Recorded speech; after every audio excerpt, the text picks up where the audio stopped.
యెహోవాను స్తుతించుట ఎంతో ఎంతో మంచిది.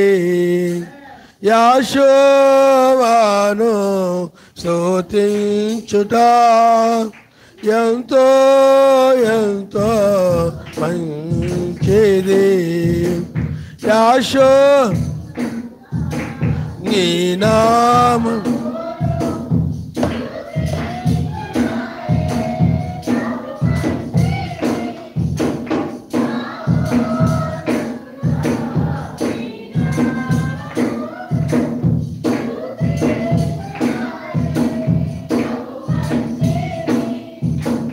హల్లెలూయా హల్లెలూయా హల్లెలూయా హల్లెలూయా. యెహోవాను స్తుతించుట ఎంతో ఎంతో మంచిది. యెహోవాను స్తుతించుట ఎంతో ఎంతో మంచిది. హల్లెలూయా హల్లెలూయా. ఆ యొక్క ఎందుకంటే మనకు ఆయన బయలుపరిచిన దాన్ని బట్టి మందిరమును గురించి ఆ సంఖ్య ఆ సమాప్తము ఇవన్నీ కూడా ఆయన బయలుపరిచాడు కాబట్టి ఆ బయలుపరిచిన ప్రకారం మనం వెళ్తున్నాం అన్నమాట. ఎందుకంటే చివరి వర్తమానము, చివరి మందిరము, చివరి విశ్వాసులు ప్రతిదీ కూడా చివరి కంటే ముగింపుకు వచ్చేసింది. అందువల్ల పిల్లారా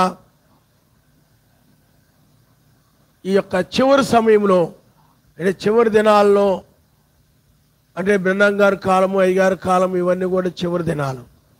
కానీ ఇప్పుడు మనం చివరి దినములో ఉన్నాం. అంటే అంచె దినము, అంచె దినాలు, అంచె దినము. అంచె దినాల్లోనే మనం ఎత్తబడ్డానికి కావాల్సిన ఒక దినము అంచె దినం అనేది ఉంది, బైబిల్లో ఉందన్నమాట. ఈ అంచె దినం ఏంటంటే లేపబడే దినం, అంటే పైకి లేపబడేటువంటి దినం. అంటే ఎవరైతే క్షయమయ్యే లోకాన్ని విడిచిపెట్టారో, ఈ లోక సంబంధమైనటువంటి వాటి మీద మనస్సు విడిచిపెట్టి ఇంకా పైన ఆయన రాజ్యానికి చేరాలని ఎవరైతే ఆ రాజ్యం మీద మనసు కలిగి ఉన్నారో, ఇంకా ఎవరికైతే ఈ లోకం మీద కానీ లోక సంబంధం వాటి మీద కానీ మనసు లేదో, ఆ ప్రేమించట్లేదో వాళ్ళు వెళ్ళిపోతారు. ఈ లోకంలో దేనైనా ప్రేమించేవారు ఆ యొక్క విడిచిపెట్టబడతారని మనం చూస్తున్నాం అన్నమాట. విడిచిపెట్టబడేది వీళ్ళే. ఎందుకంటే లోతు భార్య కూడా ఆమె వెనక్కి తొట్టు తిరిగి ఏమైపోయింది చెప్పండి, ఉప్పు స్తంభం అయిపోయింది. అందుకనే శారా రూపాంతరం చెందింది. రూపాంతరం చెంది ఇస్సాకును కన్నది. నువ్వు కూడా రూపాంతరం చెందావు అనుకోండి, నీలో మెస్సయ్య కనపడుతుంటాడు. నువ్వు రూపాంతరం చెందావు అనే దానికి అర్థం ఏంటి అంటే నీలో నీతి, సమాధానము, పరిశుద్ధాత్మ ఆనందంతో కనబడ్డావంటే నువ్వు రూపాంతరం చెందినట్టు లెక్క. అలా కయ్యూను ముఖం వేసుకొని, ఇజబేలు ముఖం వేసుకొని, లేకపోతే ఆహాబు ముఖం వేసుకొని ఎప్పుడు రసరసలాడిపోతా విరోధంగా ఉంటూ సమాధానంగా లేకుండా ఐక్య విచారాలతో ఈ జీవన సంబంధ విచారాలతో ఇలా బాధపడతా ఉంటారు చూసారా, ఆ రూపాంతరం చెందినాళ్ళు. రూపాంతరం చెందిన వాళ్ళు ఆయన ఆనందంతో కనపడతారు, ఉల్లాసంతో కనపడతారు, స్తుతిస్తూ కనపడతారు. ఈ విధంగా కనపడతారు ఉల్లాసంగా. ఇదే రూపాంతరం చెందని వాళ్ళు, వాళ్ళలో ఇవేమి కనబడం. పాతయన్ని కూడా జ్ఞాపకం చేసుకుంటూ లోక విచారాలు, లోక బాధలు రకరకాలుగా ఉంటుంటారు వీళ్ళు. అంటే వాళ్ళు ఇంకా మారలేదన్న, శరీరం మారలేదని అర్థం. శరీరం మారింది అని అంటే ఈ యొక్క ఐక్య విచారాల నుండి, ఈ లోక విచారాల నుండి పరలోక సంబంధమైన ఆనందంలోకి వెళ్ళిపోతారు అన్నమాట. కాబట్టి పిల్లారా, ఈ ఉదయం మనకు ఆయన బయలుపరిచిన దానిని బట్టి మనము బైబిల్ కూడా 66 పుస్తకాలు, మనము 66, ఈ మందిరం యొక్క సంఖ్య ఎంత చెప్పండి? 66. ఇదే లాస్ట్ అపోస్తుల కాలంలో ఆరంభమైంది. అపోస్తుల బోధతోటి ఒక మందిరం. అది ఏ మందిరము? ఎఫెసు సంఘకాలపు మొట్టమొదటి అపోస్తుల కాలంలో 3000 మంది ఆయన నామములో బాప్తిజం పొందారు. అప్పుడు ఒక మందిరము ఆరంభమైంది. మరలా ఇప్పుడు లాస్ట్లో ఇదే చివరిదిగా, ముగించబడేటువంటిదిగా, చివరి మందిరముగా ఆయన బయలుపరిచాడు. ఈ పక్కన, వెనక, ముందు, ఇటు పక్క కానీ ఏమీ ఖాళీ లేదు. కరెక్ట్గా 66తో. హల్లెలూయా. అలాగే ప్రకటన గ్రంథము 66 పుస్తకం ఏంటి? ప్రకటన గ్రంథం. ఆ ప్రకటన గ్రంథము 66వ పుస్తకమైనటువంటి ప్రకటన గ్రంథము లాస్ట్ పేజీలో చివరిలో వేకు చుక్క రాకడ గురించి ఉన్నది. హల్లెలూయా, హల్లెలూయా. అయితే ఇప్పుడు ఎందుకు ఈ మాట చెప్తున్నానంటే, ఆయనే చుక్కగా ఆయన వస్తాడని బైబిల్ చెప్తుంది. అయితే భూమి ఆకాశంలో గతించినప్పటికీ కూడా ఆయన మాటల్లో ఏది కూడా గతించదు. ఆయన ఆ విధంగా నెరవేర్చుకుంటూ ఉన్నవాడు. హల్లెలూయా. అయితే ఈ యొక్క ఉదయం వేళ మనము పిల్లారా, ఆయన కలహవీరులందరినీ నాశనము చేయుటకు వచ్చాడు. ఈ రెండవసారి ఆయన ఎందుకు వచ్చాడయానంటే, కలహవీరులందరిని కూడా నాశనం చేయడానికి ఆయన వచ్చాడు. అంటే కలహాలు పెట్టుకోవడంలో వీళ్ళు వీరులు. ఎవరి మీదైనా కలహానికి వెళ్ళడానికి చాలా వీరత్వం కలిగి ఉంటారు, ముందుంటారన్నమాట వీళ్ళు.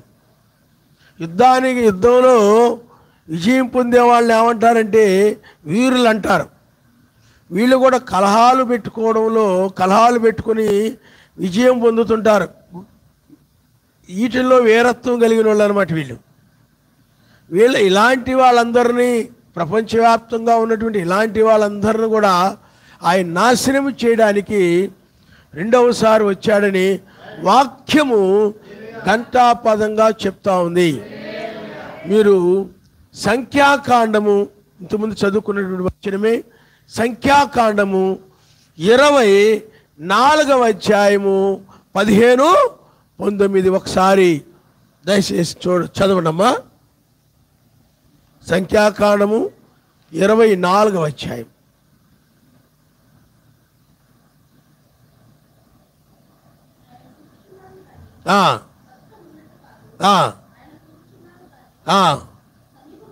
పెద్దలు చదవాలమ్మా. నక్షత్రము యాకోబులో ఉదయించును, రాజదండము అది మోయాబు ప్రాంతంలో నిన్ను కొట్టును. కలహవీరులందరినీ ఏం చేస్తుందంట?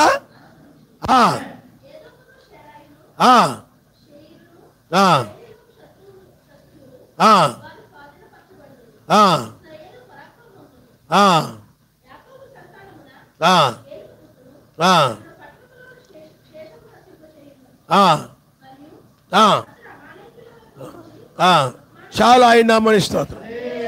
కాబట్టి ఇక్కడ చూడండి, ఉపమాన రీతిగా బేరు కుమారుడైన బిలాముకు వచ్చిన దేవోక్తి, కన్నులు తెరిచిన వానికి వచ్చిన దేవోక్తి, దేవవాక్కులను వినిన వార్త, మహోన్నతుని విద్య నెరిగిన వార్త. అతడు పరవశుడై కన్నులు తెరిచిన వాడై సర్వశక్తిమంతుని దర్శనము పొందెను. ఆయన చూచున్నాను గాని ప్రస్తుతం ఉన్నట్టు కాదు, ఆయన చూచున్నాను గాని సమీపంలో ఉన్నట్టు కాదు. నక్షత్రం యాకోబులో ఉదయించును, రాజదండం ఇశ్రాయేలులో నుండి లేచును, అది మోయాబు ప్రాంతములను కొట్టును, కలహవీరులందరిని కూడా నాశనము చేయును. కాబట్టి పిల్లారా, ఇక్కడ ఆ బిలాము చూసినప్పుడు అతడు తర్వాత డబ్బును ఆశించి పడిపోయాడు. కానీ అతడు కూడా మోషేలాగానే, బిలాం గారు చెప్పాడు, మోషేలాగానే అతడు కూడా సర్వశక్తిమంతుని యొక్క దర్శనమును చూసిన వాడనమాట. అతను ఏమన్నాడు? ఆయన చూస్తున్నాను కానీ ప్రస్తుతం ఉన్నట్టు కాదు. ఆయన చూస్తున్నాను కానీ ప్రస్తుతం ఉన్నట్టు కాదు. అంటే ప్రస్తుతం ఎలా ఉన్నాడు? ఆయన కృపామయుడిగా ఉన్నాడు, కృపా కనికరము కలిగిన వాడుగా ఉన్నాడు. కానీ ఇప్పుడు కృపా కనికరము కలిగిన వాడుగా కనపట్టలేదు. ఆయన కనికరము కలిగిన పాపుల మీద ఆయన కనికరము కలిగిన వాడుగా కనబట్టలేదు. కలహవీరుల మీద కనికరము కలిగిన వాడుగా కనబడలేదు. ఎందుకంటే కలహవీరులు అంటే భయపడతారు కొంతమంది. ఇతడు ఏదైనా అన్నావు అనుకో, ఆ కళ్ళు పెద్దవి చేసి ముక్కు పెద్దది చేసి ఆ ఉరిమి చుత్తారు. అతడు దెబ్బకు భయపడిపోయి అతడు ఏం చెప్తే చేస్తుంటారు అన్నమాట. లేకపోతే కలహం పెట్టుకుంటాడు, గొడవ పెట్టుకుంటాడు, లేకపోతే ముఖం ఎత్తి పట్టుకుంటాడు, లేకపోతే మాట్లాడు. అవునా? అలాంటి లక్షణాలు కయ్యూని లక్షణాలు అనమాట. అవన్నీ కూడా కయ్యూని యొక్క స్వభావం అది. కాబట్టి పిల్లారా, కయ్యూను క్రూరమయంగా ఉండేవాడు, క్రూరమైన మనిషిలా ఉండేవాడు అతడు. కాబట్టి ఇక్కడ ప్రస్తుతం ఉన్నట్టు కాదంటే ఆయన ఎలా కనబడుతున్నాడంటే మారిన వ్యక్తిగా కనబడుతున్నాడు. కొన్నిసార్లు అంట ఇంతకు ముందులాగా లేడురా ఈయన. మీకు అర్థమైందా? ఆయన ఇంతకు ముందు ఎలా ఉన్నాడు? గొర్రె పిల్లలా ఉన్నాడు. గొర్రె పిల్లలాగా దీనుడుగా కనబడుతున్నాడు. పాపుల కోసం గొర్రె పిల్లగా కనబడుతున్నాడు. కానీ ఇప్పుడు ఆయన లేడు, అలాగూ లేడు. ఆయన ఎలా కనపడుతున్నాడంటే బిలాముకి న్యాయాధిపతిగా కనపడుతున్నాడు. వారి వారి క్రియలు చొప్పున ప్రతి వానికి జీతం ఇచ్చే న్యాయాధిపతిగా కనబడుతున్నాడు. అందుకని ఆయన చూస్తున్నాను కానీ ప్రస్తుతం ఉన్నట్టు కాదు, ఇప్పుడున్నట్టు కాదు.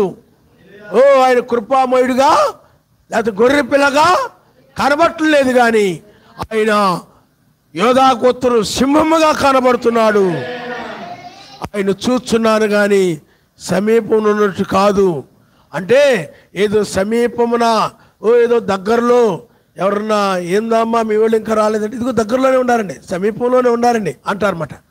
ఏదో దగ్గరలో, అందుకని బైబిల్లో కూడా ఆయన సమీపముననే ద్వారము దగ్గరనే ఉన్నాడని తెలుసుకున్నాను. అంజూరపు చెట్టు చిగురించినప్పుడు ఆ అతీతమైన మేఘము, ఆ యొక్క మేఘము ఆకాశంలో మనిషి కుమారుని సూచనగా కనబడినప్పుడు ఆయన ద్వారము దగ్గరనే సమీపమునే ఉన్నాడని తెలుసుకున్నాడు. ఇప్పుడు ఆయన అంటున్నాడు సమీపంలో ఉన్నట్టు కాదు.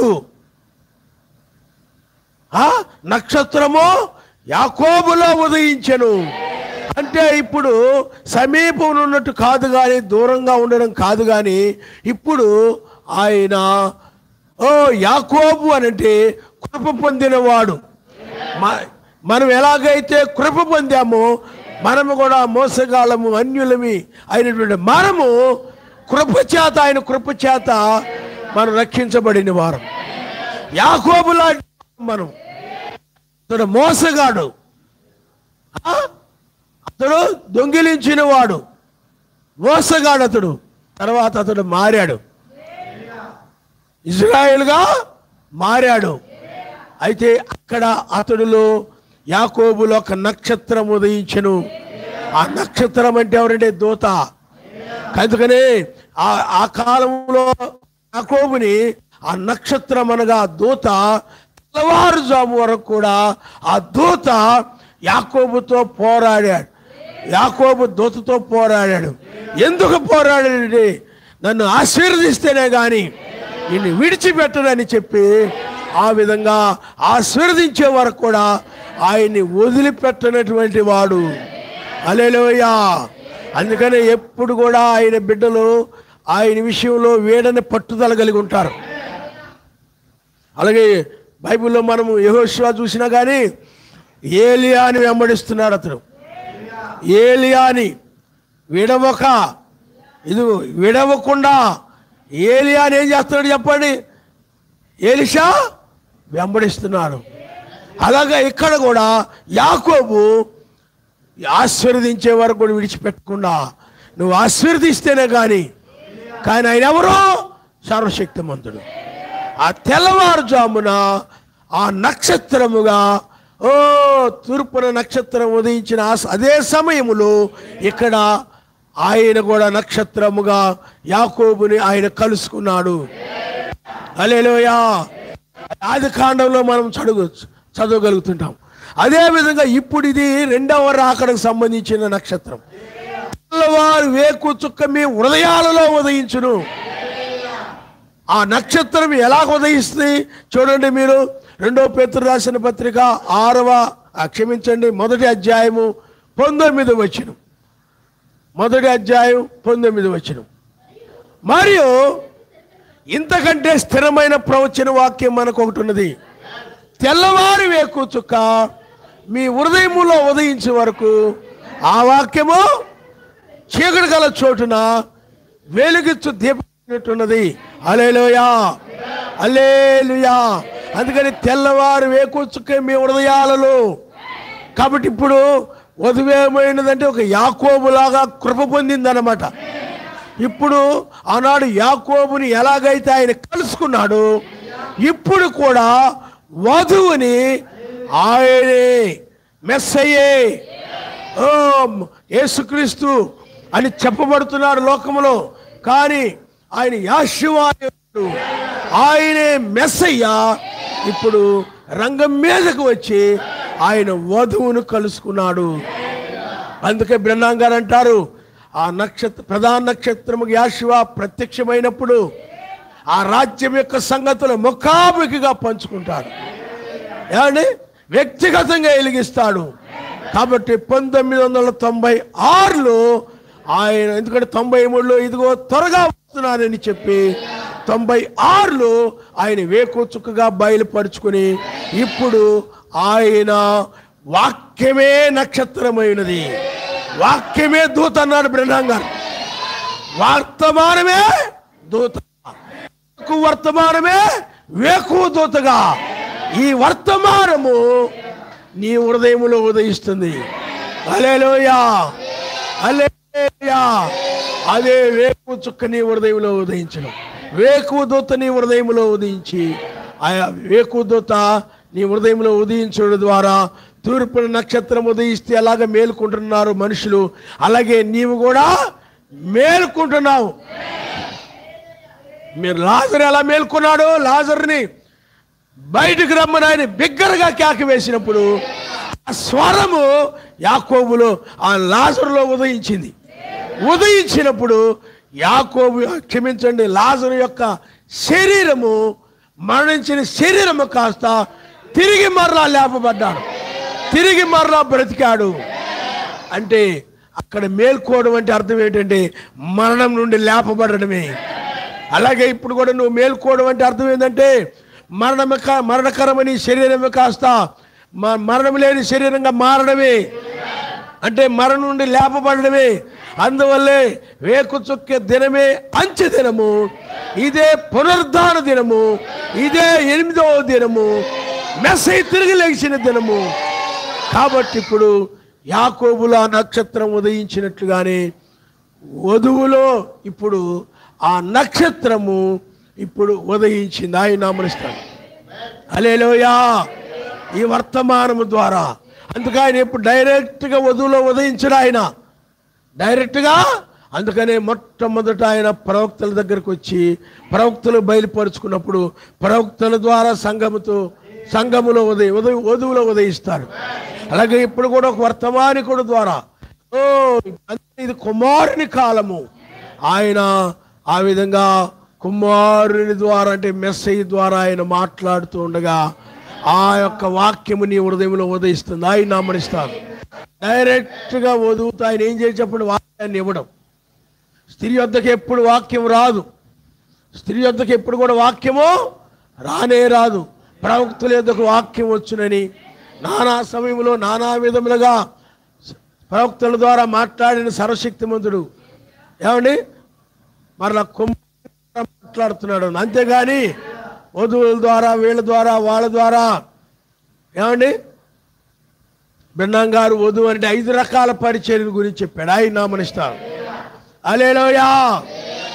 అందువలన 2వ రాకడలో వధువు ద్వారా ఆయన మాట్లాడు. ఆయనే స్వయంగా ముఖాముఖిగా. హల్లెలూయా. అందుకని 3 రాకడలు ఆయనకు సంబంధించినవి. ఆయన భౌతిక రాకడలు అన్నమాట. అవి ఏదో ఆత్మస్వరూపంతో కాదు, ఆయన శరీరముతో వచ్చి మాట్లాడేటువంటి. ఇజ్రాయెల్ దగ్గరకు శరీరంతో వచ్చాడు, మధ్యాకాశమునికి శరీరముతో వచ్చాడు. ఇప్పుడు కూడా శరీరాన్ని ధరించుకొని మరలా లేఖనాన్ని నెరవేరుస్తున్నాడు. ఓ యాకోబు దగ్గరకు వచ్చినట్లుగానే మరలా తన వధువుతో మరలా ఆయన 3వసారి భూమి మీదకి ఆయన తన శరీరముతో వస్తాడు. ఆయన నామనిస్తాడు. హల్లెలూయా. వీటినే రాకడలు అంటారు. హల్లెలూయా. కాబట్టి ఇప్పుడు మనం ఎక్కడున్నామంటే వేకు చుక్క యాకోబులో ఉదయించునని బైబిల్లో ఆ యొక్క సంఖ్యాకాండంలో చెప్పబడిన ప్రకారము ఇప్పుడు నక్షత్రం ఉదయించి వధువుని ఏం చేస్తుంది చెప్పండి, మరణం నుండి లేపడమే. అరే లాజరు ఎలా లేచాడు? చనిపోయిన వ్యక్తి లేపడడం, నిద్ర మేల్కోవడం. అలాగే నీవు కూడా చనిపోయే శరీరం నుండి, మరణించే శరీరం నుండి మరణము లేని శరీరంగా మారడమే. కానీ లాజరు మరలా తిరిగి బ్రతికి చనిపోయాడు, నీవైతే చనిపోవు. అందుకని లాజరుని బిగ్గరగా బయటికి రమ్మని పిలిచినట్టుగానే ఇప్పుడు ఎక్కిరమ్మో అని పిలుస్తున్నాడు. హల్లెలూయా. హల్లెలూయా. అందులో ఇప్పుడు మనం ఎక్కడున్నాం చెప్పండి, ఎక్కి వెళ్ళే సమయంలో. ఆ డోర్ ఏమో కొంచెం ఎనక డోర్. హల్లెలూయా. హల్లెలూయా. ఎక్కడున్నా చెప్పండి, ఎక్కి పిలుస్తున్నాడు. లాజర్ని బయటికి రమ్మంటే మనల్ని ఎక్కి రమ్మంటున్నాడు. లాజర్ని ఎక్కడి నుండి రమ్మన్నాడు? సమాధిలో నుండి బయటికి రమ్మన్నాడు. మనల్ని లోకంలో నుండి పైకి రమ్మంటున్నాడు. మరణము నుండి పైకి రండి. లోకం అనగా మరణము, మరణించే శరీరం నుండి మరణము లేని శరీరంలోకి రండి. మరణించే శరీరాన్ని విడిచి మరణం లేని శరీరాన్ని ధరించుకోండి. ఆ శరీరమే ఆ రాజ్యం. హల్లెలూయా. అదే మన గుడారము, అదే నూతన యెరూషలేము, ఆయన చేత కట్టబడినటువంటి కట్టడం అని బైబిల్ చెప్తుంది. హల్లెలూయా. కాబట్టి ఇప్పుడు ఆ నక్షత్రము ఎవరిలో ఉదయించింది? యాకోబులో. అలాగే యాకోబు లాంటి వధువులో ఆ నక్షత్రము ఉదయించి ఇప్పుడు పైకి లేపుతున్నాడు. అందుకని ఎవరిలో ఉదయించింది నక్షత్రం అంటే కలహవీరుల్లో ఉదయించలేదు. కలహవీరుల్లో ఉదయించలేదు. ఆ నక్షత్రము సమాధానకరంగా మాట్లాడేవారు, సమాధాన పరిచేవారు, సమాధానం కోరుకునేవారు, విరోధాలని కలహాలు కోరుకోకుండా, గొడవలు పెట్టుకోకుండా సమాధానాన్ని కోరుకునేటువంటి, సమాధానంగా ఉండాలనేటువంటి ఆ మనసు కలిగిన వారిలో ఉదయించింది. హల్లెలూయా. సమాధానాన్ని వెతికి ఎవరైనా విరోధంగా ఉంటే వారితోటి మరలా సమాధానాన్ని వెతికి సమాధానంగా ఉండడం. మీకు అర్థమైందా? ఆ విధంగా కొన్నిసార్లు ఎవరైనా ముఖం ఎత్తి పట్టుకొని ఉంటాడు, అయ్యో ఆ బ్రదర్ ఏంటి ముఖం ఎత్తి పట్టుకొని ఉన్నాడు, ముఖం తిప్పుకొని ఉంటున్నాడు, మనుషులంక కూడా చూడలేదు, నేను వచ్చినా కూడా చూడలేదు అనుకుంటావు. సిస్టర్ బ్రదర్ వచ్చినా కూడా చూడలేదేంటి, మాట్లాడలేదేంటి ఆ సిస్టర్ తోటి, ఆ బ్రదర్ తోటి. ఆ బ్రదర్ ఆ సిస్టర్ ఇలా రాగానే ఇలా వెళ్ళిపోతున్నాడేంటి, ఆ సిస్టర్ ఇలా రాగానే అలా వెళ్ళిపోతున్నాడేంటి? పిల్లారా, అతడు మనసులో ఏదో పెట్టుకున్నాడు. మనసులో ఏదైనా పెట్టుకున్నప్పుడు ఏం చేయలేదు చెప్పండి? మాట్లాడు. అతడు ఆ సిస్టర్ ఏదైనా పలకరించబోతున్నా వెళ్ళిపోతుంటాడు. ఆ సిస్టర్ కూడా అతను ఏదో ముఖం అలా పెట్టేసుకున్నాళ్లే, అతను ఎప్పుడు అంతే కదా, మనకి ఎప్పటి నుంచో అతడు అంతే కదా, మొదటి నుంచి కూడా అంతే కదా, ఆయన అంతేలే అనుకుని ఆవిడ వదిలేస్తుంటుంది. ఆవిడకి అర్థమైపోతుంటుంది అతడు ఎప్పుడు ఏదో పెట్టుకుని ఉంటాడని. అర్థమైందా? అయినా ఇవి సమాధానానికి ప్రయత్నం చేస్తాను, మాట్లాడుతుంటుంది. అతను గొప్ప అయిపోతుంటాడు. చూసారా, నేను అలా ఇలా ఉండగాని నా దగ్గరికే వస్తున్నారు, నా కాళ్ళ దగ్గరికే వస్తున్నారు అనుకుని ఉంటాడు అతను. వీళ్ళు సమాధానాన్ని వెతుకుతున్నారు, నేను కూడా సమాధానాన్ని ఎతకాలనుకోడు. అదొక తలబిరుస్థానంతో ఉంటాడన్నమాట. మీకు అర్థమైందా? ఆ తలబిరుస్థానం కలిగిన వాళ్ళకి ప్రమాదం. అందువల్ల సమాధానాన్ని వెతికే వారిలోనే నక్షత్రం ఉదయిస్తుంది తప్ప సమాధానాన్ని కోరుకునే వారితోనే కలహాలు వద్దు, నాకు ఎవరితో విరోధాలు వద్దు, విభేదాలు ఉండకూడదు, కలహం ఉండకూడదు, గొడవలు ఉండకూడదు అని సమాధానాన్ని కోరుకునేటువంటి వారికే ఈ వర్తమానము, వారికే సర్వశక్తితో సమాధానంగా ఉండాలి, మనుషులతో సమాధానంగా ఉండాలి. వారే ఈ సమాధాన సువార్త, ఈ సమాధానకర్త అంటే వేకువ చుక్క, సమాధానకరమైన నక్షత్రము, నిత్య షాలోం, నిత్య సమాధానం మీకు కలుగునుగాక. హల్లెలూయా. సమాధానకరమైన మనుషుల దగ్గరకు సమాధానకర్త వచ్చి కలుసుకునే కాలము, కలుసుకొని ఆయన వధువుని యాకోబుని ఆశీర్వదించినట్లుగా నిన్ను కూడా ఆయన ఆశీర్వదిస్తున్నాడు. ఆయన నామనిస్తాడు. ఇది వాడబారని ఆశీర్వాదం. ఇది ఏ ఆశీర్వాదం చెప్పండి? వాడబారనటువంటి ఆశీర్వాదం. ఎవరొచ్చి? దావీదు నక్షత్రమైనటువంటి, దావీదు నక్షత్రముగా దావీదు దూత అయినటువంటి, దావీదు 8వ వాడు కాబట్టి ఆయన కూడా 8వ దూతగా పిలువబడుతున్నాడు. అందువల్ల 7వ ముద్ర తెరబడినప్పుడు 8వ దూతగా బయలుపరుచుకున్నాడు. ఆయన నామనిస్తారు. అంటే 8వ దూత అంటే నిత్యత్వపు దూత. బైబిల్లో 8వ దినములోనే నిబంధన జరిగింది. అందుకనే నిబంధన దూత. నిబంధన దూత అంటే 8వ దినాన్ని నిబంధన దినం అంటారు. నిబంధన దూతగా ఆయన రంగం మీదకి వచ్చి ఇప్పుడు నిత్య షాలోం, నిత్య సమాధానము, ఎక్కిరమ్ము అంటే దాని అర్థం ఏంటి చెప్పండి? నువ్వు ఆయనతో సమాధానముగా, ఆయన నీతో సమాధానముగా ఉన్నప్పుడే నిన్ను రక్షించడానికి పైకి రమ్మని పిలవడమైనది. అందుకని ఈ స్వరం ఎక్కడ వస్తుంది చెప్పండి? మధ్య ఆకాశం. హల్లెలూయా, హల్లెలూయా. కాబట్టి తెల్లవారుజామున వేకు చుక్క యొక్క జామె తెల్లవారుజాము, ఈ తెల్లవారుజామున వధువు ఆశీర్వదించబడి ఈ భూమి మీదనే ఆశీర్వాదం పొందుకునేది. ఈ లోకాశీర్వాదం కాదు, ఆయన రాజ్యము, ఆయన నీతి, ఆ సమాధానం, ఆ పరిశుద్ధాత్మ ఆనందం పొందుకోవడమే ఆశీర్వాదం పొందుకోండి. అప్పుడు ఆశీర్వాదం పొందుకొని ఆమె ఆశీర్వాదాన్ని స్వాధీనపరచుకుంది. ఆశీర్వాదం ఏది?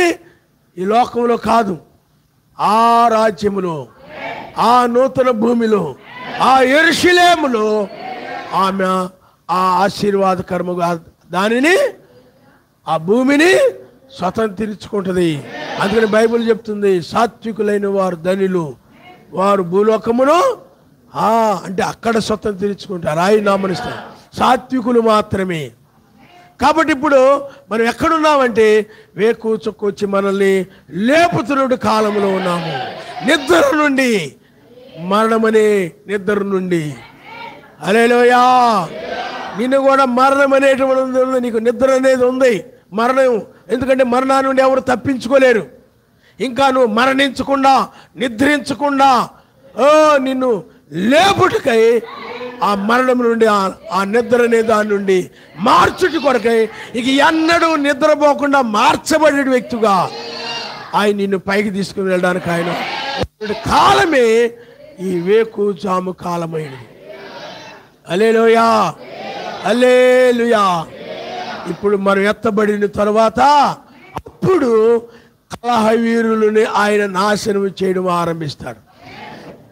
అందుకనే వాళ్ళని నాశనం చేయబోయే ముందుగా నాశనం చేయాలని నిర్ణయించుకొని మనల్ని ఇప్పుడు వేకుచుగ్గా మన హృదయంలో ఉదయించి ఆయన లేపుతున్నాడు. హల్లెలూయా.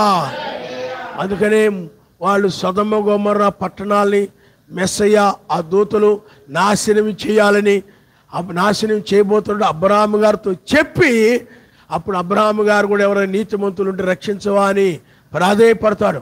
అప్పుడు నాశనం చేయాలని వచ్చి నాశనానికి ముందుగా ఆయన లోతుని వాళ్ళని తప్పించి ఆ విధంగా రక్షించాడు. రాహాబుని స్త్రీ విషయంలో కూడా అంతే.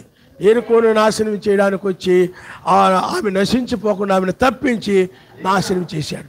అందువల్ల ఇప్పుడు కూడా ఆయన నాశనం చేయడానికి వచ్చాడు లోకాన్ని. లోకం అంటే కలహ వీరుల్ని, ఎవరైతే సమాధానం లేకుండా కలహాలు పెట్టుకుంటా ఉన్నారో, కలహాలు పెట్టుకొని ఒకరికొకరు విరోధంగా ఉంటున్నారు, వ్యతిరేకంగా ఉంటున్నారు. రాజ్యాల మధ్య కలహాలు ఉన్నాయి, మనుషుల మధ్య కలహాలు ఉన్నాయి.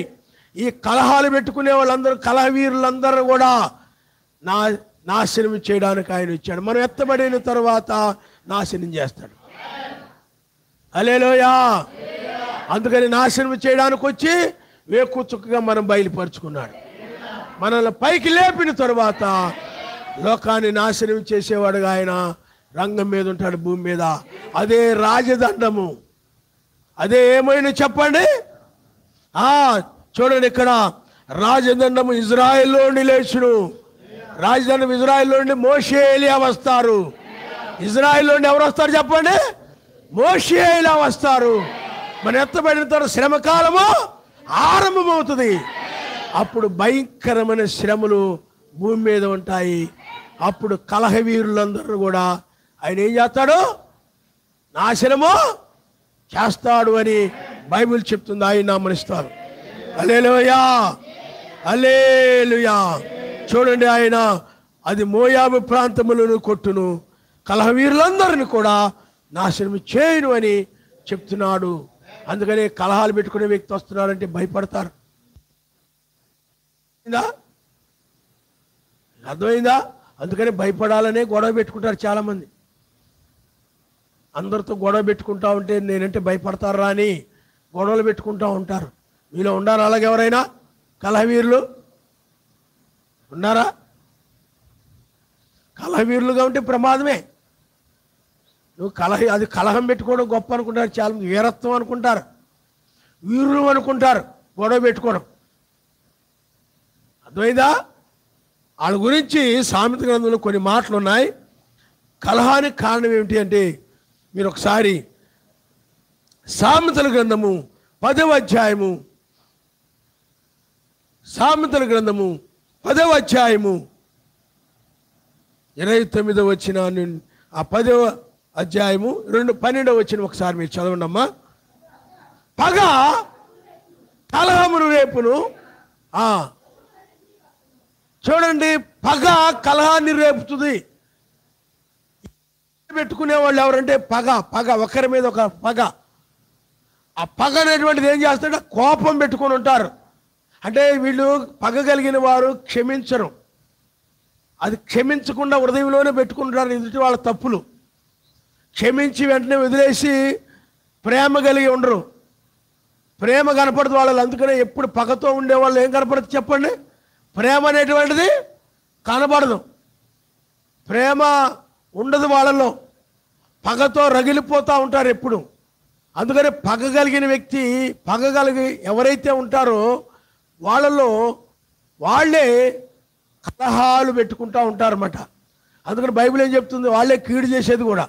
బైబిల్ ఏం చెప్తుందంటే, మీరు ఒకరికొకరు పగ తీర్చుకొనుకుడి. పగ తీర్చుకుంటే నా పని. అదే ఫిలియో. అదే ఫిలియో అంటే ఆయన తన వధువుని మీద ఎవరైతే కలహం పెట్టుకున్నారో, ఎవరైతే విరోధం పెట్టుకున్నారో ఆ శరీరానుసారులు వాళ్ళని నాశనం చేసి తన వధువుని రక్షించడమే ఫిలియో ప్రేమ అయినది. హల్లెలూయా, హల్లెలూయా.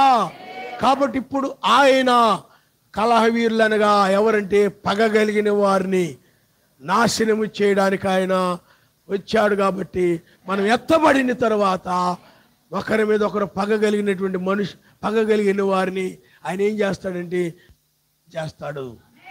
సహోదరుని పగ పెట్టుకొని మాట్లాడకుండా ఉండడం, పగబెట్టుకొని పలకరించకుండా ఉండడం, పగబెట్టుకొని ఎవరైనా ఇబ్బందుల్లో ఉన్నా కూడా పట్టించుకోకుండా ఉండడం, పగబెట్టుకొని శ్రమల్లో ఉన్న వాళ్ళు పట్టించుకోకుండా ముఖం చాటేసి వెళ్ళిపోవడం, మనసులో ఏదో పెట్టుకొని ఏమి పట్టించుకోడు అతడు.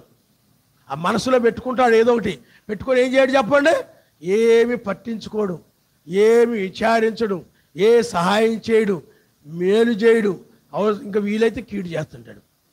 బైబిల్ ఏం చెప్తుంది, ఏమి చేయాలో ఎరిగి ఉండి ఆ విధంగా చేయకపోవడమే పాపను.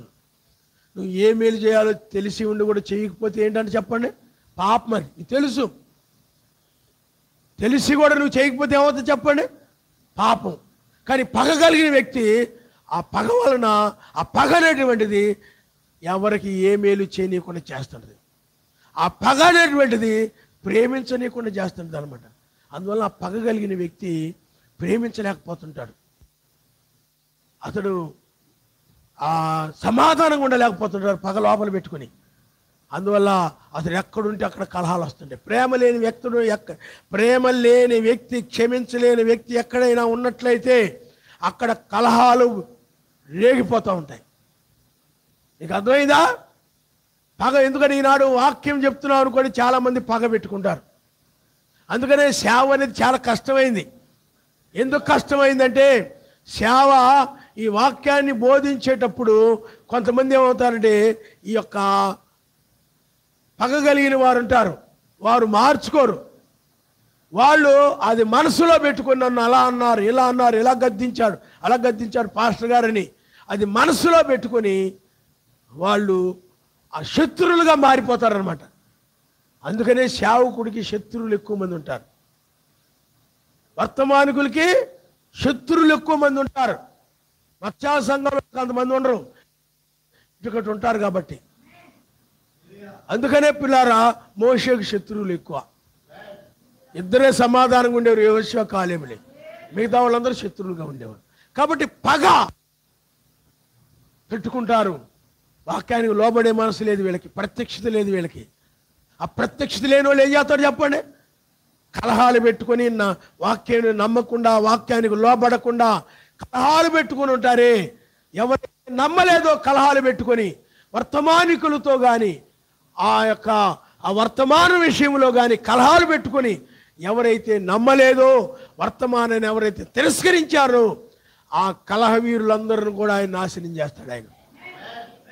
ఎందుకంటే భూదిగంతంలో సువార్త ప్రకటించబడింది. అందుకని లూకా సువార్త 21వ అధ్యాయం 9వ వచనంలో ఒకసారి మీరు చూడండి. యుద్ధముల గురించి, కలహముల గురించి అని ఉంటుంది బైబిల్లో. అక్కడ యుద్ధముల గురించి,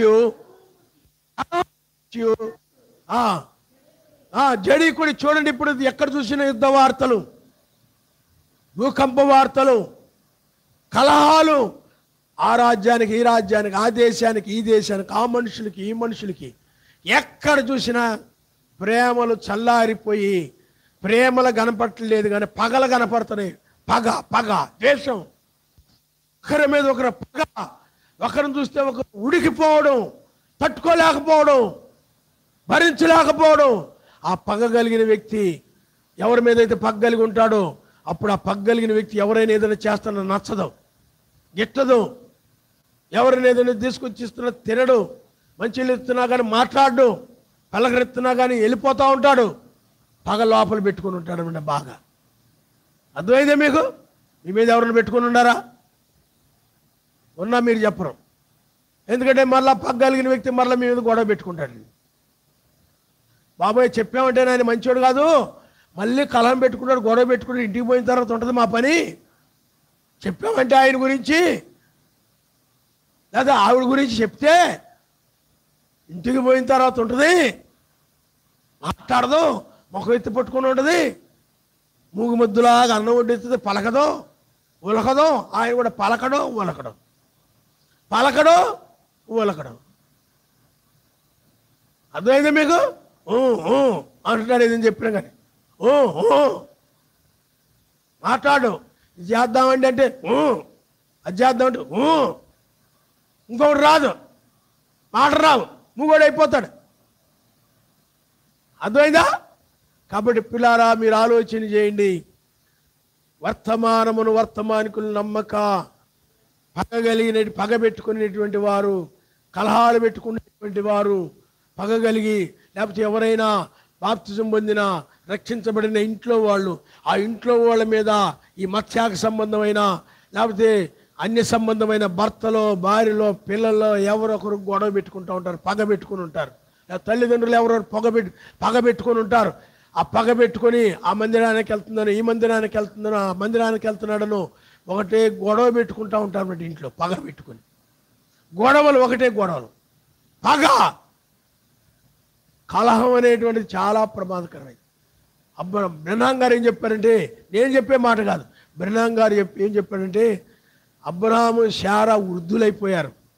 వృద్ధులైపోతే వాళ్ళకి పిల్లలు లేరు, ఏ సంతానం లేరు. శారా ఏమో గొడ్రాలు, పిల్లలు లేరు. అక్కడ లోతంట అబ్రాముని శారాను అలా కనిపెట్టుకుని ఉండేవాడంట. ఎందుకంటే బోల్డ్ ఆస్తుంది, పిల్లలు లేరు, శారా ఏమో గొడ్రాలు. కాబట్టి వీళ్ళు ఎప్పుడొకప్పుడు ముసలాయి చచ్చిపోతే అది మనదైపోద్దని వాళ్ళు ఎప్పుడు కూడా అట్టి పెట్టుకుని ఉండేవాడు. ఎవరు? లోతు. నేను చెప్పడం కాదు, బ్రహ్మం గారు చెప్పారు. అలాగా ముసలోళ్ళు కనిపెట్టుకునే ఉండేవాడు లోతు. ఆయన గారు ఒకసారి ఏమొచ్చింది చెప్పండి, కలహం వచ్చి, ఏమండి ఏమైపోయారు చెప్పండి, వేరే అయిపోయారు. ఆయన మనిస్తారు. హల్లెలూయా, హల్లెలూయా, హల్లెలూయా. కాబట్టి కలహము అక్కడ అబ్రాహాముకి, లోతుకి ఏమొచ్చింది చెప్పండి. అలాగే నీకు మత్స్య సంఘాలకు ఏమొస్తుంది చెప్పండి. లోతుని ఎంతవరకు తీసుకోవాలంటే మనము ఆ ఉగ్రతను తప్పించే వరకు మాత్రమే మనం తీసుకోవాలి. వధువుకి ఛాయిగా ఉన్నాడు అతను. అందుకనే లోతు దినముల్లో జరిగిన, లోతు సొదమ విడిచిపోయిన దినమని ఉంది బైబిల్లో. అది ఎవరిని ఉద్దేశించి చెప్పబడిన మాట చెప్పండి? మనల్ని ఉద్దేశించి చెప్పబడిన మాట. అంతవరకు తీసుకోవాలా. కానీ మనకు అబ్రహామే మనకు తండ్రి, లోతు కాదు. లోతు మోయాబీలకి, అర్థమైందా? కానీ మనకు మాత్రము కాదు.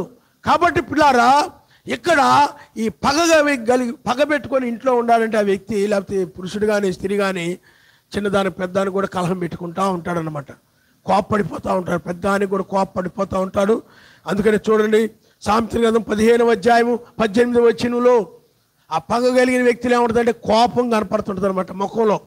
ముఖం అంతా కూడా ఎలా ఉంటుంది చెప్పండి. కయ్యను ముఖం ఎప్పుడు కోపంతో ఉండేదన్నమాట. ఎప్పుడు కోపంతో నవ్వు కనపడేది కాదు అతను. నవ్వడం, ఎదుటి నవ్వినా కూడా ఇలా ఉంటాడు అనమాట. సీరియస్గా నవ్వినా కానీ నవ్వడం. మీకు అర్థమైంది ఎందుకు నవ్వుతుంది? లోపల పగుంటే పగ్గలి కూడా లోపల నవ్వుతుందా? ఏమండి, సంతోషంగా ఉందాం, ఆనందంగా ఉందాం, మందిరానికి వెళ్ళి వచ్చామన్నా కానీ ఉండడు.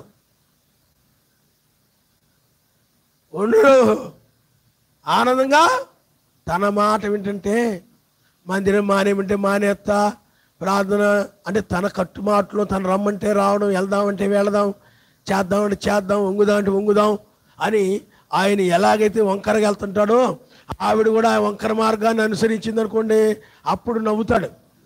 వాక్య ప్రకారంగా నడుద్దామంటే నవ్వడం. పాస్టర్ గారి మాట వినడం ఏంటి, మెస్సయ్య మాట వినడం ఏంటి, సర్వశక్తిమంతుడి మాట వినడం ఏంటి, నా మాట వినాలి, నేను ఎక్కడుండా నా మాట వినాలా. మీరు ప్రార్థన చేసుకున్నా నాకు చెప్పాలా, ఏమైనా వండుకుతున్నా నాకు చెప్పాలా, లేదా నేను ముఖం ఎత్తి పట్టుకుంటా. ఆ టైప్ అనమాట.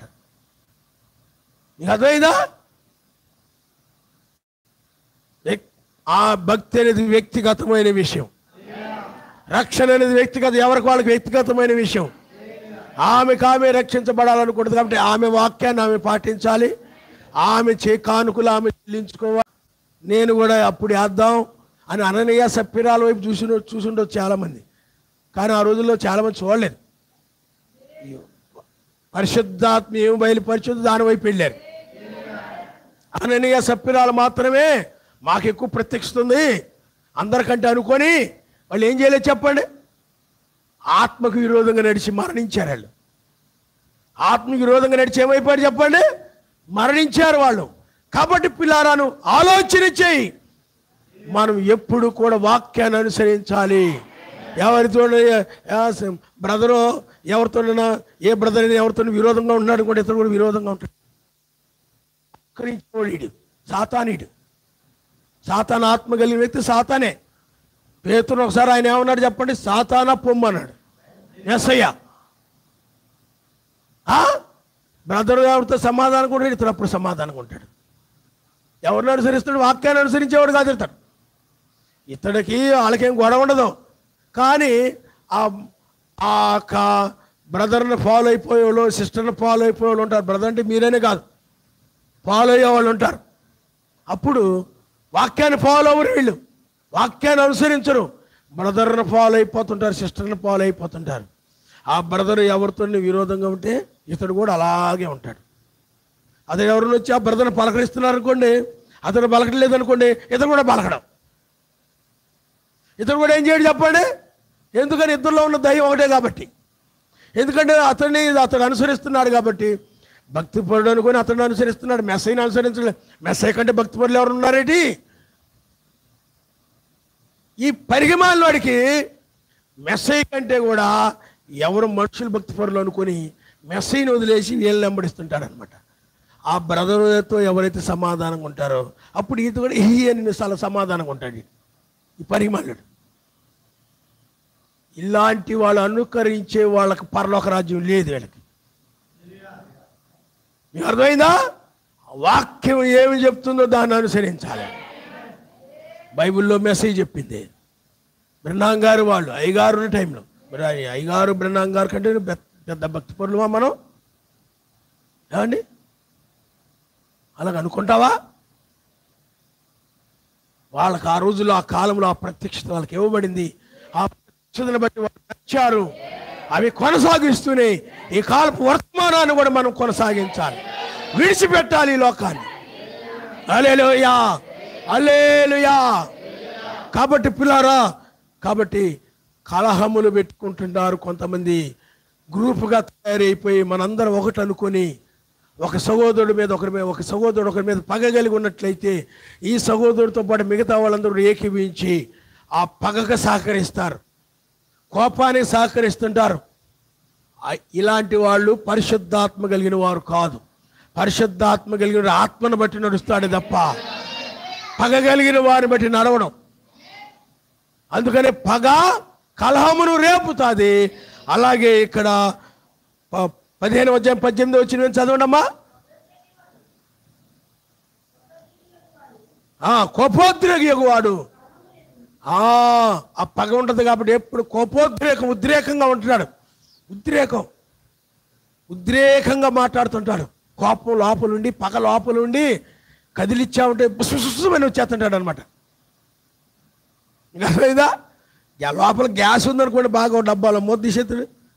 కొన్నిసారి మనం కోల్డ్ డ్రింకులు ఉంటాయి, ఆ డ్రింకులు మూత తీయగానే ఏమైపోతుంది చెప్పండి? బుస్సు బయటకు వచ్చేస్తాడు. ఉద్రేకంగా ఉంటాడనమాట. అతను కోపోద్రేకము, ఆత్మతీవ్రత అనుకుంటారు చాలామంది మత్స్య సంఘాల్లో. ఉద్రేకంగా మాట్లాడుతుంటాడు అనమాట. ఉద్రేకం, ఆత్మతీవ్రత వేరు, ఉద్రేకం వేరు. ఉద్రేకంతో ప్రార్థన చేయడం, ఉద్రేకంతో గొడవలు పెట్టుకోవడం, ఆ మాటే ఉద్రేకంగా వచ్చేస్తుంది. శాంతంగా రాదు, దీర్ఘశాంతంగా రాదు, నెమ్మదిగా రాదు. ఉద్రేకంగా కోపోద్రేకం, ఆ ఉద్రేకముతో ఆ మాట ఏం చేస్తుంటే కలహానికి దారితీస్తుంది అనమాట. కోపోద్రేకము అతడు జోలికి వెళ్ళకండి బాబు, కోపోద్రేకంతో ఉంటాడు. అతడు కదిలిచ్చామనుకోండి వెంటనే కోపం వచ్చేస్తుంది. స్పీడ్గా కోపంతోనే ఉంటుంది అతడి మాట. ఎప్పుడు చూసినా సమాధానంతో ఉండదు. ఏది మాట్లాడినా కోపంతోనే మాట్లాడతాడు. ప్రేమగా మాట్లాడడం, పగగా మృదువుగా మాట్లాడడం, నెమ్మదిగా మాట్లాడడం, కోపోద్రేకంతో ఎదుటి వాళ్ళకు కూడా కోపం వచ్చేలా ఉంటుంది అనమాట. అతను మాట్లాడుతుంటే కలహం ఆరంభమైపోతుంది. నువ్వు మాట్లాడితే కోపోద్రేకం కూడా ఏమైపోవాలి? నువ్వు దీర్ఘశాంతం నెమ్మదితో మాట్లాడితే ఎదుటి కోపం కలిగిన వాడు కూడా క్రోధమును చల్లార్చుతుంది అనమాట. మృదువైన మాట క్రోధమును చల్లార్చుని ఉంటుంది. ఆ కోపం ఎదుటి వారిలో కోపం చల్లారేలాగా ఉండాలి నీ మాట. అలాగ ఉండదు అసలు. నీ మాటే మృదువుగా ఉన్నాడు కూడా కోపం వచ్చేలా ఉంటుంది. మృదువుగా ఉన్నాడు నీ ఆవిడ కూడా కోపం వచ్చేలా ఉంటుంది. మీ ఆయన కోపం వచ్చేలా ఉంటుంది. అందువల్ల ఎప్పుడు చూసినా కోపోద్రేకంతో పగతో ఉండడానికి ఎప్పుడు ఆ ఇంట్లో గొడవలే గొడవలు, కలహమే కలహం. ఎప్పుడు చూసినా ఏమంటే చెప్పండి. అలాగా కలహవీరులను ఆయన నాశనం చేస్తాడన్న అంటే ఎవరిని?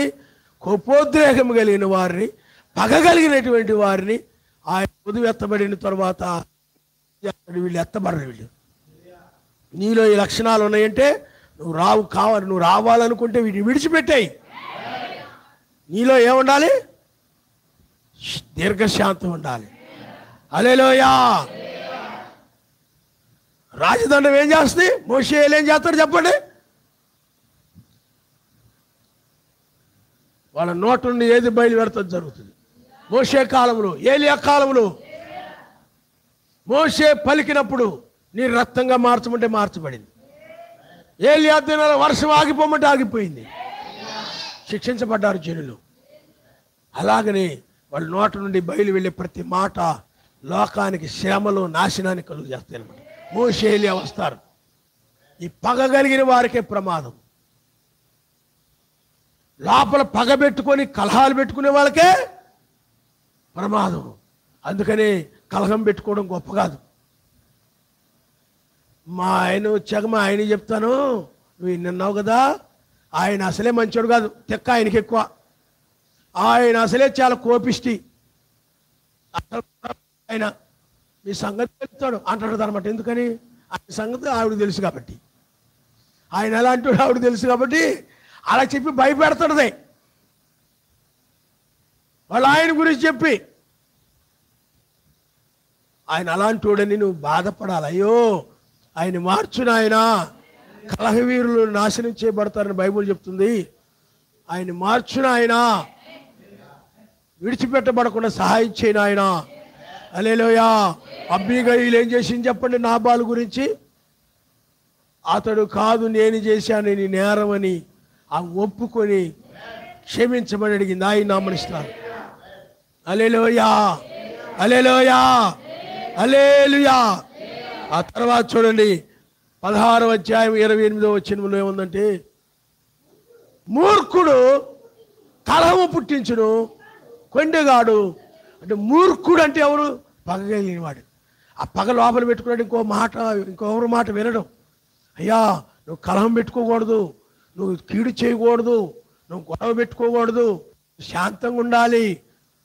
నువ్వు నమ్ముకున్నావు, నువ్వు క్రైస్తవుడివి, ఆయన బిడ్డవి, సహనంతో ఉండాలి, ప్రేమతో ఉండాలి, క్షమించాలి. నీకు అర్థమైందా?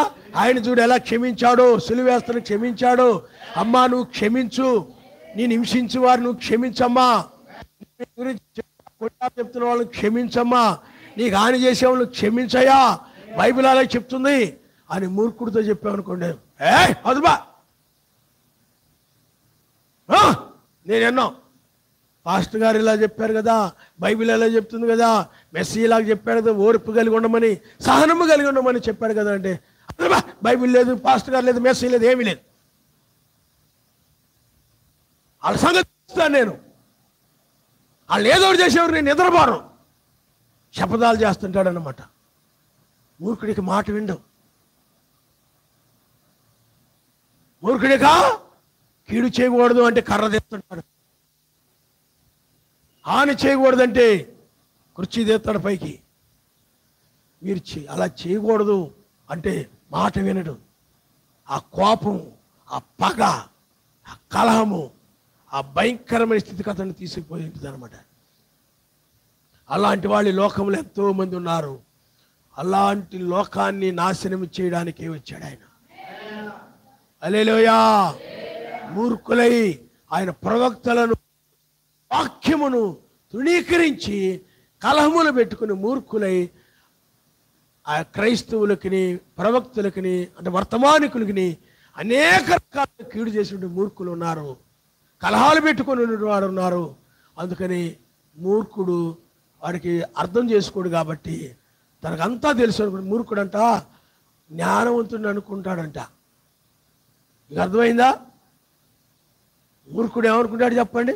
ఆయన బైబిల్ ఇంకో మాట ఉంది, మూర్ఖుడు కంటే తను జ్ఞానిని కదా అనుకునే సోమరి ఇంకా మూర్ఖుడని ఉంది. తను జ్ఞానిని కదా అనుకుంటాడు, మూర్ఖుడు అనుకుంటాడు అసలు జ్ఞానినని. ఇది తప్పురా బాబు, ఇది కరెక్ట్ కాదంటే అదే కరెక్ట్ అంటారు అనమాట మూర్ఖుడు. వినడు. మూర్ఖుడు ఏం చేయడు చెప్పండి? వినడు. ఈనాడు సంఘాలను కూడా మూర్ఖత్వంలో ఉన్నాయి. అది కరెక్ట్ కాదంటే కరెక్ట్ ముగ్గురు, ఇదిగో ఇక్కడ ముగ్గురు ఉన్నారు చూడు, ఇక్కడ ముగ్గురు ఉన్నారు చూడు. బైబిల్లో స్త్రీలు బోధించకూడదని బైబిల్ చెప్తుందంటే ఎస్తేరు చూడు, దెబ్బోరు చూడు, అలా బోధించారా? లేదు. ఈ విధంగా మూర్ఖంగా వాదిస్తూ ఉంటారు తప్ప, కలహం పెట్టుకుంటూ ఉంటారు తప్ప ఏమాత్రం కూడా సమాధానాన్ని కోరుకోరు వీళ్ళు. అందువలన ఈ మూర్ఖపు లోకాన్ని, పగగలిగిన లోకాన్ని, ఏమండి, కోపోద్రేకంతో ఉండేటువంటి ఉద్రేకంతో ఉంటాడు ఎప్పుడు కూడా. దడ ఆడిపోతుంటాడు అనమాట. దడ వచ్చేస్తాడు అతడు. తను నచ్చని ఏదైనా కనబడే దడ గుండె దడ వచ్చేస్తుంది అతడు. అర్థమైందా? వెంటనే కోపం పుట్టుకొచ్చేస్తాడు అతను. వెంటనే నిమిషాల మీద వచ్చేది కోపం. నిమిషం కాదు, సెకండ్, కన్నురెప్పాడు సమయంలో వచ్చేది కోపం అంతే. ఉద్రేకం అనమాట, కోపోద్రేకం అన్నాడు. ఉద్రేకంగా ఉంటాడు అతను. అర్థమైందా? అందుకని పిల్లారా, అలాగే పేరాశ కలిగిన వాడు అంటే దురాశ, పొరుగు వాటిని ఆశించేవాడు కూడా, ఇతరులు దాన్ని ఆశించేవాడు కూడా గొడవలు పెట్టుకుంటాడు. ఇతరులు దాన్ని ఆశించి ఏం చేస్తాడు చెప్పండి? గొడవ. మరి అబ్రాహాముకి లోతుకి ఎందుకు గొడవ వచ్చింది? లోతు అబ్రాహాము దాన్ని ఆశించేవాడు కాబట్టే అక్కడ ఆ గొర్రెల కాపరికి ఈ గొర్రెల కాపరికి వివాదం వచ్చేసింది.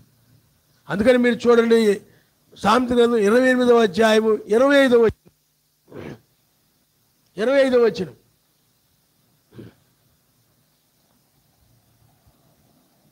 చదవాలి త్వరగా. పేరాశ గలవాడు కలహమును రేపును. చూడండి, పేరాశ కలిగిన వాడు కలహమును రేపును, 50 నమ్మకం ఉంచువాడు. హల్లెలూయా. పేరాశ కలిగిన వాడు సర్వశక్తిమంతుడిని నమ్మడం.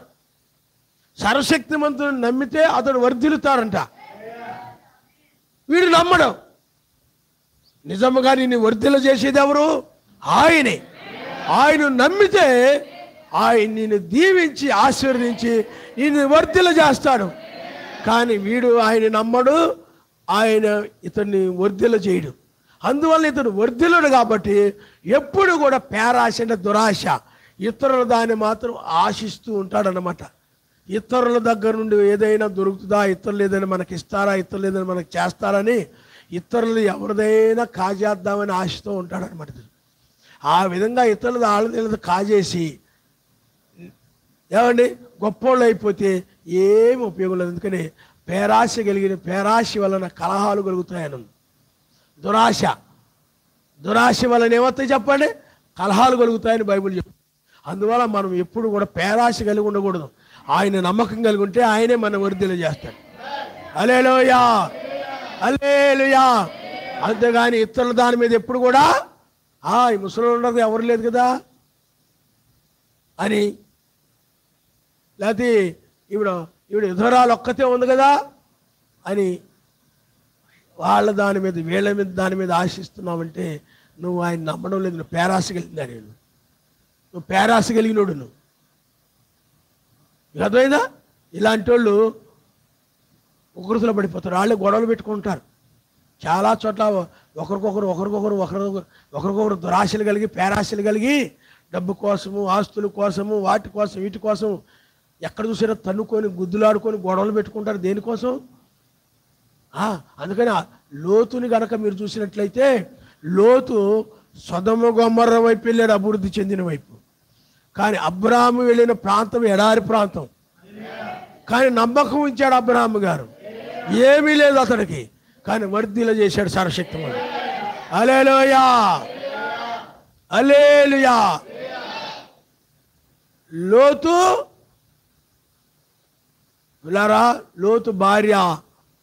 భార్య కూడా చూడండి, అబ్రాహాము ఆయన భార్య అనే శారా శరీరం కూడా మారి ఇస్సాకును కంది.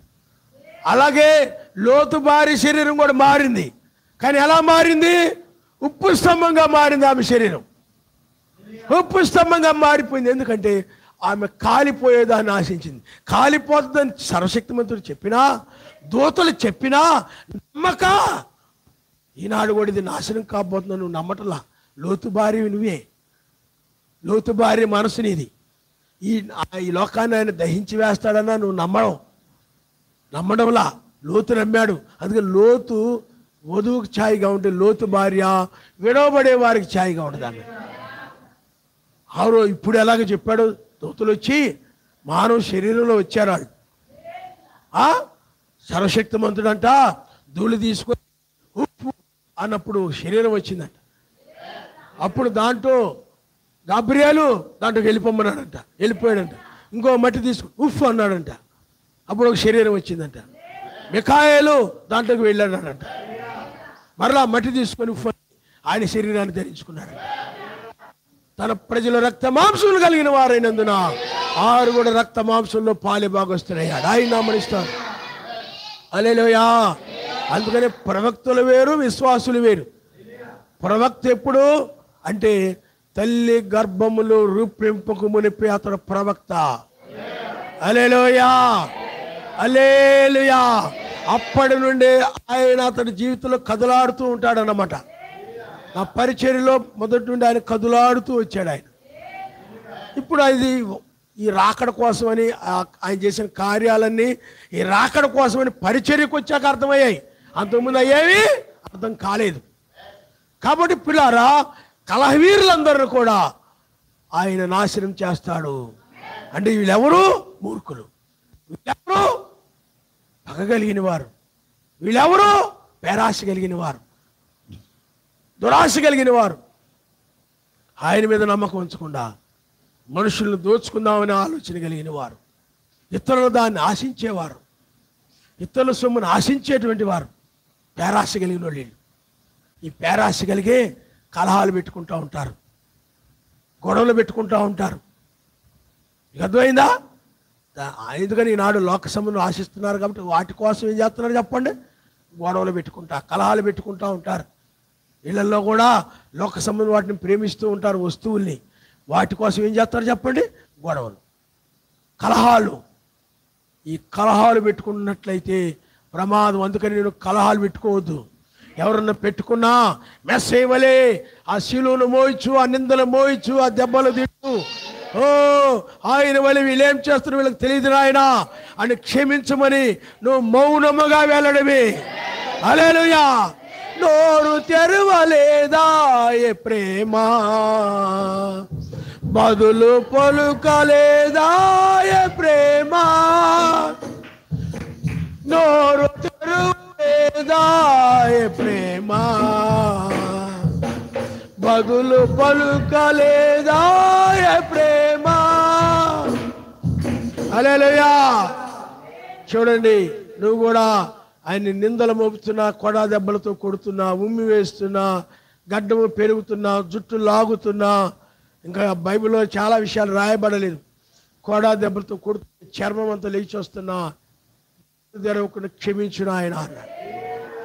నీవేమో క్షమించు. నువ్వు కూడా ఆయన మార్గంలో ఉండి ఆయన్ని ఆ విధంగా కలహం పెట్టుకునే వాళ్ళని, గొడవ పెట్టుకునే వారిని, దూషించే వారిని నువ్వు క్షమించకుండా నువ్వేం చేస్తున్నావు? గొడవ పెట్టుకుంటున్నావు. అందువల్ల నీకు ఆయనకు అసలు సంబంధమే లేదు.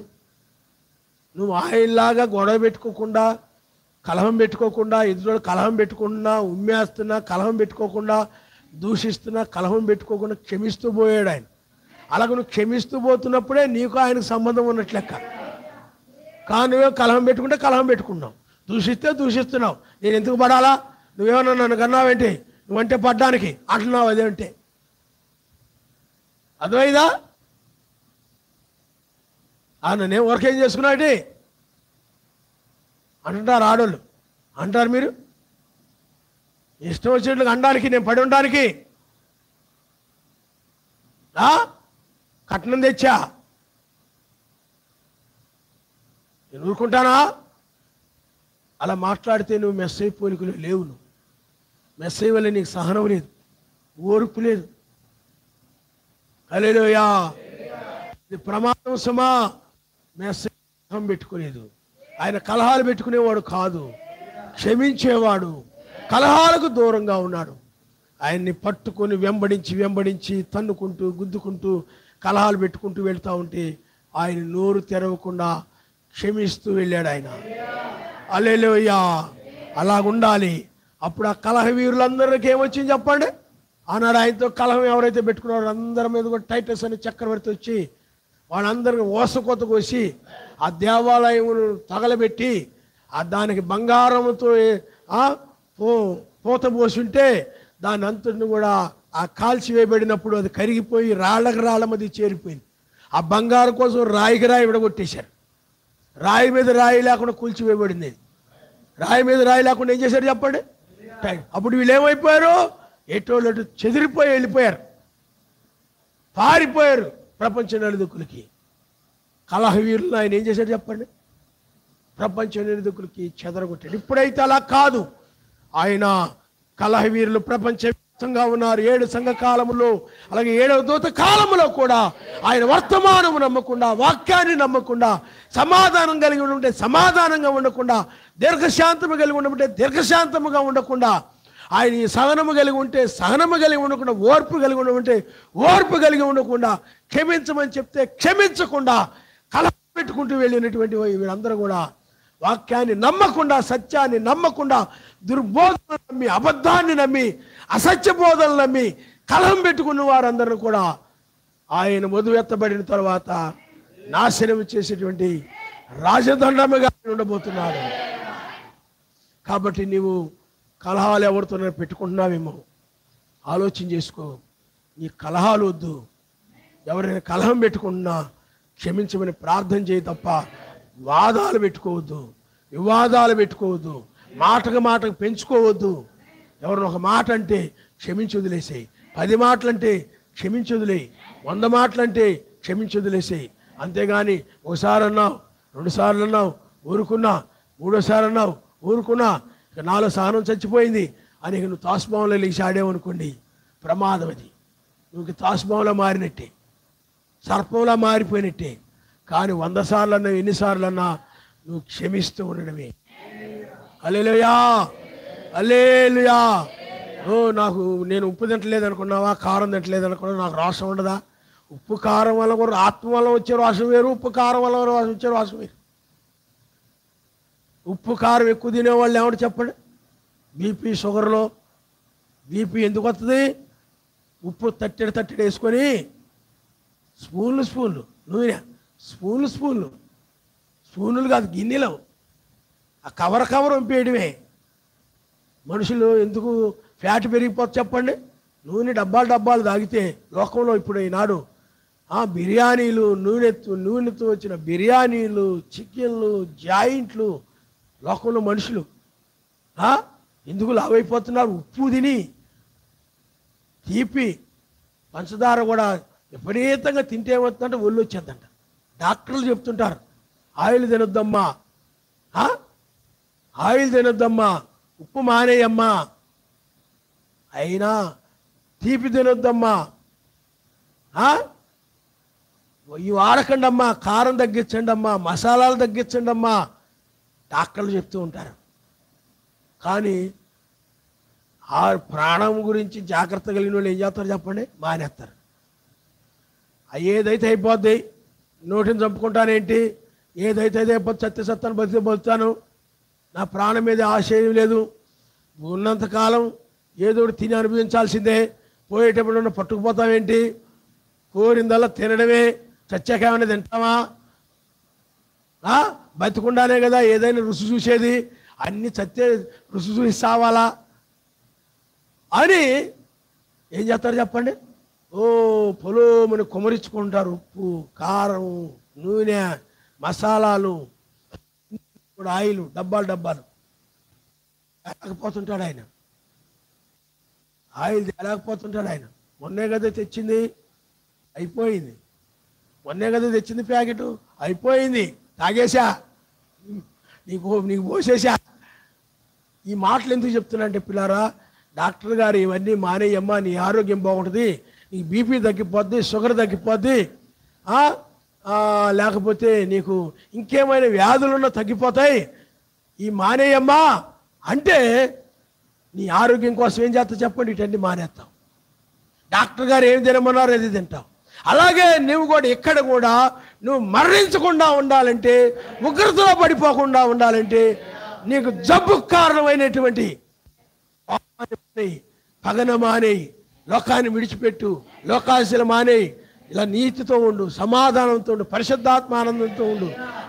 పరలోక సంబంధమైన డాక్టర్ చెప్పి నువ్వు విన్నప్పుడు, ఆ కట్టుబాట్ల ప్రకారం నడిచినప్పుడు నువ్వు ఆరోగ్యవంతురాలు అవుతావు. శరీరం మార్పు చెంది పైకి వెళ్ళిపోదు. ఈ శరీర ఆరోగ్యాన్ని గురించి డాక్టర్ గారు చెప్తారు, ఈ శరీరమైన ఆరోగ్యాన్ని గురించి. కానీ అమర్త్యమైన శరీరంగా మార్చబడినటువంటి దాని గురించి పరమ డాక్టర్ చెప్తున్నాడు. హల్లెలూయా. అందుకని నియమాలన్నీ పాటిస్తాను. నియమాలంటే ఏంటి? విధులు, ఆజ్ఞలు పాటించడమే నియమాలు. ఏది తినకూడదు, ఇది తిను, ఇది తినకూడదు, ఏమేం తినకూడదు రాసి డాక్టర్ గారు. మా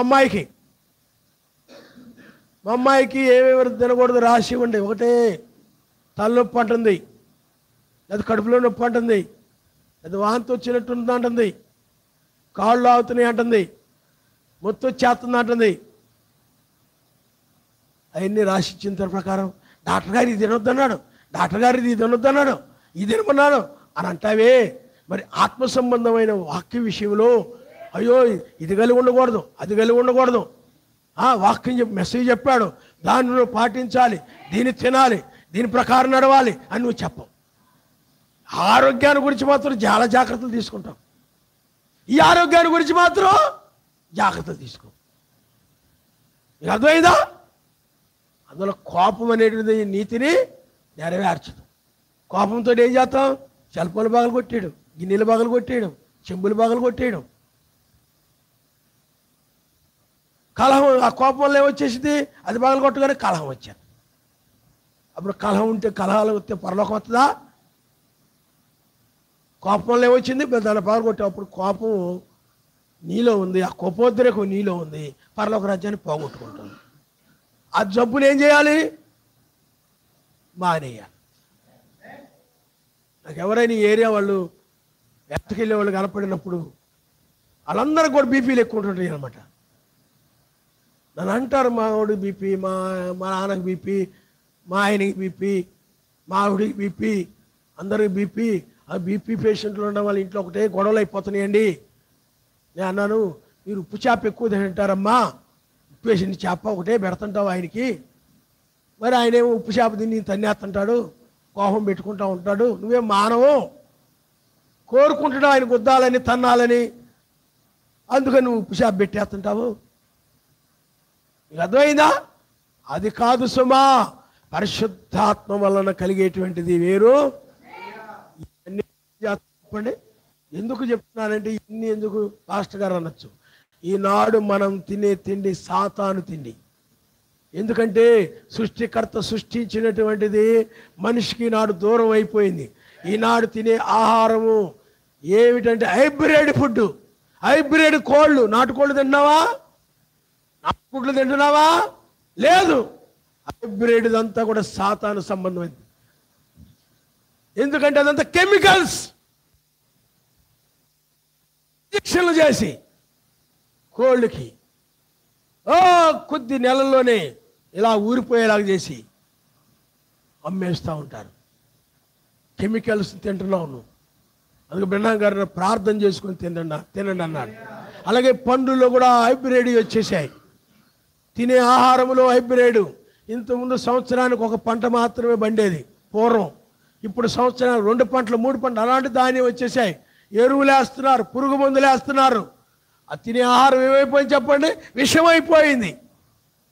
విషం, కెమికల్స్ అన్నీ కూడా. అందువల్ల ఈనాడు సంఘాల్లో ఉన్న బోధలు కూడా విషాలే, కల్తీ బోధలు. ప్రతిదాన్ని కూడా కల్తీ, కెమికల్స్ కల్తీ అవుతా ఉంది ఏదో ఒక రూపంలో. కల్తీ ఆహారము, అలాగే కల్తీ బోధలు, కల్తీ ఆహారము. ఈనాడు సంఘాలన్నీ చచ్చిపోవడానికి కారణము ఆత్మీయంగా కల్తీ బోధలు, కల్తీ ఆహారం భుజించడం వల్లనే. మనమైనట్లయితే ఈ లోక సంబంధమైన ఆహారము కాదు కానీ పై నుండి వచ్చిన మన్నా పూజిస్తున్నాము. ఇది పై నుండి వచ్చిన వర్తమానము. హల్లెలూయా. మరుగైన మన్నా ఆయన తీసుకొచ్చాడు. అదే 7వ ముద్ర. హల్లెలూయా. అందుకనే ఇది ఆ రోజుల్లో ఆ మన్నాను తినిను వాళ్ళు చనిపోయారు. మోషే కాలంలో, మెస్సీ కాలంలో కూడా ఆ మన్నాను భుజించిన వారును చనిపోయారంటే నిద్రించారు. ఇప్పుడు ఈ మన్నా నిద్రించిన వారిని, సజీవులను పైకి లేపమన్నా. హల్లెలూయా, హల్లెలూయా. దీనిని మనం భుజిస్తున్నాం. ఆ మన్నాయే నీతి, సమాధానము, పరిశుద్ధాత్మ, ఆనందము. ఆ విధంగా నువ్వు ఉన్నట్లయితే నువ్వు మరణించవు. నీతి లేకుండా, సమాధానం లేకుండా, కలహాలు పెట్టుకుంటూ, బాధపడుతూ, లోకానందాలతో జీవించేవాళ్ళు నశిస్తారు. కాబట్టి నువ్వు ఆలోచన చేయి. తలపండి, మనం ప్రార్థన చేసుకుందాం. హల్లెలూయా, హల్లెలూయా. 7వ ముద్ర ముందుగా ఉంచబడింది. అది ఒక మన్నా. ఆయన రాకడా, ఆయనే మన్నా అయి ఉన్నాడు. ఈనాడు ఆ మన్నాను మనం భుజిస్తున్నాం. హల్లెలూయా, హల్లెలూయా, హల్లెలూయా, హల్లెలూయా, హల్లెలూయా, హల్లెలూయా, హల్లెలూయా.